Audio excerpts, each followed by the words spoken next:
जी। आप भी लिख देना कि भैया हमने पुतला को वापस लेके चले आए हैं। यहाँ पर इन्होंने पुतला नहीं फूकने दिया। और विधानसभा अध्यक्ष नगर बहुजन समाज पार्टी और परम आदरणीय कुमारी मायावती हमारे नेता हैं, आदर्श हैं और हम उनके ही दिशा निर्देश पर काम करते हैं, उनके आदेश पर काम करते हैं। मैं जो ये पुतला फूकने का मैंने नहीं, पूरे पश्चिम उत्तर प्रदेश में विवाद है शमसुद्दीन राइन के खिलाफ, क्योंकि शमसुद्दीन राइन वो शख्स है कि मैं मुरादनगर को लेकर चलता हूँ। मुरादनगर में जिस टाइम जिला पंचायत का चुनाव हो रहा था, तो उस टाइम मैंने अपने यहाँ जो जिताऊ प्रत्याशी थे मैंने इनसे मिलवाने का काम किया, लेकिन इन्होंने मिलने से मना करने के बावजूद अपने कुछ गुर्गे वहां नवयुग माध्यम में भेज दिए और मुझे टाइम दिया गया नवयुग माध्यम का कि आप अपने लोग लेके वहां जाइए।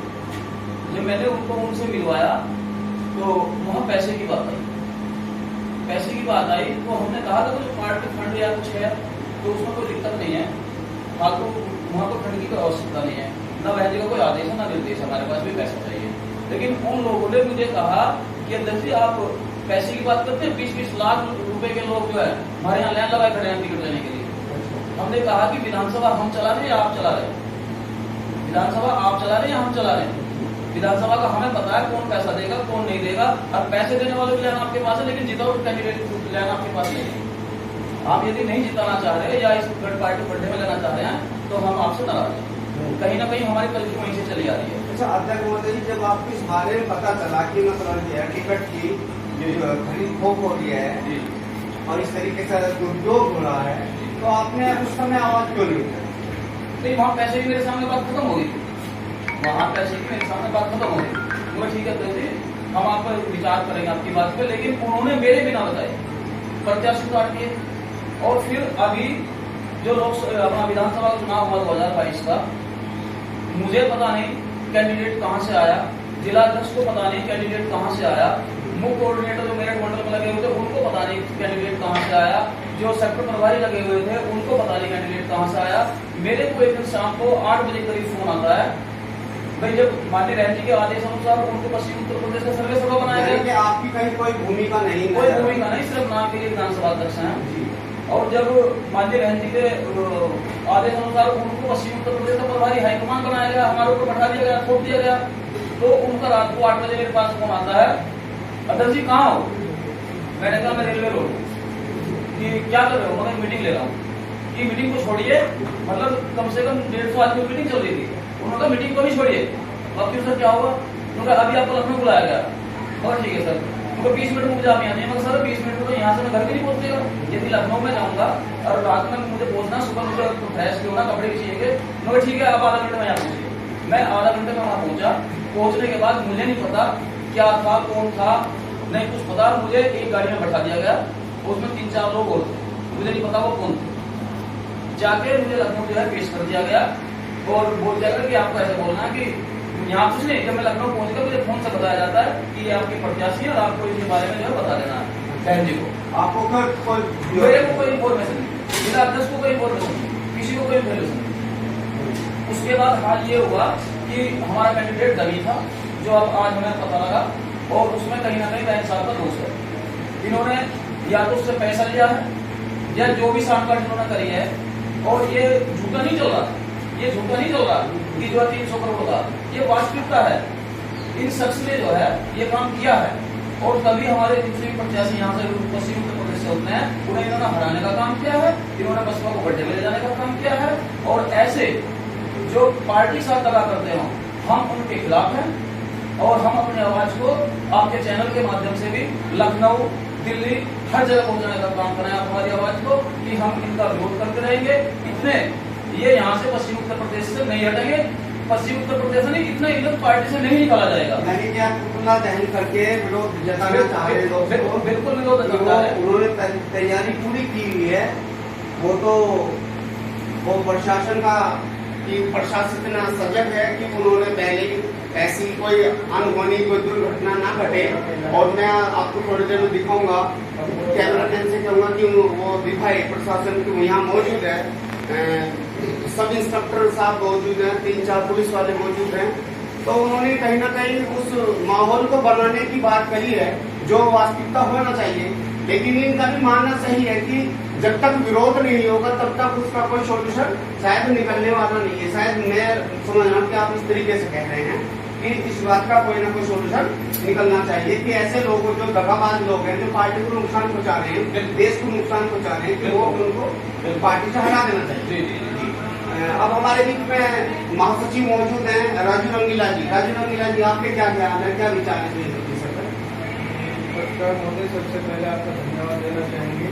और हमारे विचार की यही है, जब उत्तर प्रदेश में पूरे जोरों शोर से आवाज चल रही है कि 50 सीट का इन्होंने 300 करोड़ रुपए में सौदा किया है, तो हमारी पार्टी के संगठन को उसी टाइम पे एक्शन लेना चाहिए था। लेकिन उस टाइम सोच रहे थे पता नहीं ये अफवाह तो नहीं है, दूसरी पार्टियों की कोई साजिश तो नहीं है, तो उस टाइम इस चीज को हल्के में ले गए। लेकिन जब चुनाव हुए और चुनाव होने के बाद परिणाम आया तो वो साफ क्लियर हो गया कि शमसुद्दीन राय ने 300 करोड़ रुपए का 50 सीट पर सौदा किया। पूरे पश्चिमी उत्तर प्रदेश में इन्होंने पार्टी को नुकसान करने का काम किया, पार्टी को गड्ढे में ले जाने का काम किया है। उत्तर प्रदेश में मुस्लिम की तादाद बहुत ज्यादा है। शमसुद्दीन राय जी ने आज तक एक मुस्लिम को अपने साथ जोड़कर खड़ा नहीं किया है। एससी समाज ही हर मीटिंग में जाता है और ये नाम के लिए हमारे ऊपर ठोक दिए गए हैं, जो कि इनका कोई भी काम यहाँ पर नहीं है। सीधा बताइए कि आपकी डिमांड क्या है, आप क्या चाहते हैं? हम ये चाहते हैं शमसुद्दीन राय को उत्तर प्रदेश से हटाया जाए और इनको पार्टी से बाहर निकाला जाए और बहुजन समाज पार्टी को बचाया जाए। ऐसे लोग खतरनाक लोग हैं, ये अपने स्वार्थ के लिए पार्टी को बहुत बड़ा नुकसान पहुंचा सकते हैं, इसलिए हमें संभलने की जरूरत है। माननीय बहन जी से मैं गुजारिश करूंगा, ऐसे आदमी की जांच बैठाई जाएगी, इनकी संपत्ति इतनी कैसे हो गई, ना ये विधायक बने हैं, ना ये एमएलसी बने हैं, ना ये सांसद बने हैं और ना ही हमारी पार्टी अभी तक सत्ता में आई है। इतना बड़ा इनका बिजनेस हो गया है, इतने सारे फ्लैट हो गए हैं, इतनी सारी गाड़ियां हैं, इतनी सारी सिक्योरिटी रखते हैं, कहाँ से मैनेज करते हैं? आम बिजनेस तो कोई है नहीं। जैसे ये पार्टी के संगठन है ऐसे हम पार्टी के संगठन के आदमी। देखो, बर्बरी कहना तो बहुत गलत हो जाएगा, क्योंकि यदि हमारे पास प्रूफ हो, प्रमाण हो, तो भी हम इन बातों को रख सकते हैं। लेकिन बर्बरी नहीं कहना चाहिए कि उसके पास कितनी संपत्ति है। चलिए जी, बर्बरी नहीं है, आपको पता है, पत्रकार महोदय और हमें भी पता है, जब शमसुद्दीन राय जनपद गाजियाबाद में पश्चिमी उत्तर प्रदेश में लगाए गए थे तो ये किराए के मकान करे थे आपने जी, और आज उनके पास कम से कम 2 करोड़ के 2 फ्लैट हैं धर्मश्री में जी। कहाँ से आए? और प्लस मैं आपको अपनी नीति बताता हूँ, जब मेरी जिला कार्यालय पर मीटिंग चल रही थी तो प्रत्याशी मेरे सामने था और किसी काम को लेकर हमने कहा आप देखिए संगठन के हिसाब से चुनाव लड़िए, और यदि आपको अपने हिसाब से चुनाव लड़ना है तो अपने तरीके से चुनाव लड़िए। तो उस बंदे ने मुझे भरी पंचायत के अंदर ये बोला था प्रत्याशी ने, क्योंकि वो इसका आदमी था, इसका सपोर्टर था, पता नहीं कहां से उठा के लाया, कैसे लाया, उसको यहाँ हमारे मुरादनगर में कोई नहीं जानता। उसने मुझे औकात तक बताई मेरी कि हमें पता है बसपा का विधानसभा में तेरी औकात का पता है और तेरे जैसे पता नहीं कितने हजारों लोग हम 300 रुपये में खड़ा कर देंगे। और हम कार्यालय के बाहर खड़े खड़े रो रहे थे। हमने सबको फोन किया, राजकुमार गौतम को फोन किया, मनोज जाटव को फोन किया और शमसुद्दीन राय को कम से कम मैंने 100 फोन लगाए, लेकिन इस बंदे ने एक बार भी फोन नहीं उठाया। वैसे आप लोगों की अब क्या अपेक्षा रहती है पार्टी से? और अन्य जो सदस्य ऐसे होते हैं जो बहुत मतलब जो है ताकतवर लोग हैं, उनका एक बहुत कद है, ऐसे लोगों से क्या अपेक्षा रखते हैं? देखिए, ताकतवर लोग जो हैं, ये माननीय बहन जी ने अभी भी देखो संगठन को बहुत ज्यादा जोर दिया जा रहा है, अदला बदली, लेकिन चुनिंदा लोग हैं, सिर्फ चुनिंदा लोग हैं, उन्हीं को इधर से उधर कर देते हैं, इधर से उधर कर देते हैं। क्या ये नए लोग तैयार नहीं कर सकते? क्या ये नौजवानों को काम नहीं दे सकते?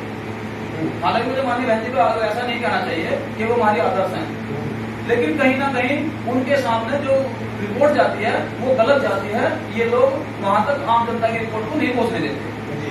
और मैं तो कहना चाहूंगा, जो वहां मेवालाल जी बैठे हुए हैं, जो लखनऊ को देख रहे हैं, पूरे उसको कार्यालय को देख रहे हैं, वहां सबसे भ्रष्ट आदमी मेवालाल है। मेवालाल जी बिल्कुल भी एक भी बात बहन जी तक नहीं जाने देते।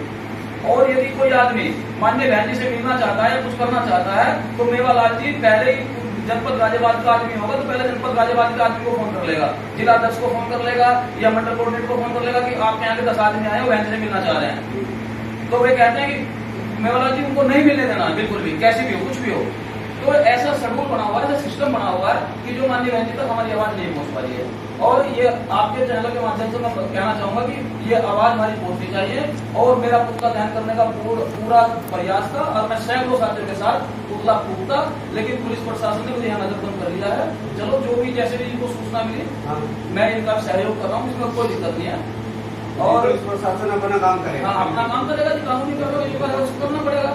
और प्लस लगभग यदि राइन साहब को यहाँ से नहीं हटाया जाता है, यदि राइन को यहाँ से नहीं हटाया जाता है, जनपद गाजियाबाद की जिला कमेटी से लेके पांचों विधानसभा के अध्यक्ष, विधानसभा की कमेटियां और सैकड़ों सेक्टर अध्यक्ष, बूथ अध्यक्ष, मतलब कई सौ लोग सामूहिक इस्तीफा देने तक उतारू हैं। तो हम माननीय बहन जी से नम्र निवेदन करते हैं, अनुरोध करते हैं, विनती करते हैं कि माननीय संसदीय राइन को यहाँ से हटा दिया जाए और बसपा को बचा लिया जाए। बहुत बहुत धन्यवाद। दोस्तों, देख पा रहे हैं कि उनका कहीं ना कहीं वो दर्द जो महसूस हो रहा है, जो कार्यकर्ता है उसको दर्द होता है। दोस्तों, यहाँ पर ये जो विधानसभा अध्यक्ष है और महासचिव मौजूद हैं, उनका कहीं ना कहीं दर्द झलक रहा है कि हमारा भी कोई कुछ न कुछ पद है, कुछ न कुछ जिम्मेदारी बनती है, लेकिन उनको इस तरीके से रोका जाता है, मान सम्मान भी नहीं हो पाता और ऐसे लोग मलाई मार लेते हैं। तो कहना सीधा ये है कि इन ऐसे लोगों को, जो गद्दार लोग हैं, जो नुकसान पहुंचा रहे देश को भी और पार्टी को, ऐसे को हटा देना चाहिए। मैं आपको दिखाना चाहूंगा कि यहाँ पर कुछ लोग जो बुद्धिजीवी लोग भी बैठे हुए हैं और पुलिस प्रशासन के व्यक्ति भी यहाँ पर मौजूद है। ऐसा नहीं है कि फॉर्मेलिटी हो रही है, पुलिस प्रशासन भी बहुत अड़िग है और उन्होंने अपने कर्तव्य का पालन किया है, देख पा रहे हैं। तो मैं अपने व्यूअर्स से कहूँगा, जितने भी हमारे इस वीडियो को देख रहे हैं, कि ज्यादा से ज्यादा शेयर करके इनकी सूचना, इनकी इस बात को बहन जी तक पहुँचाएं। जय हिंद, जय भारत।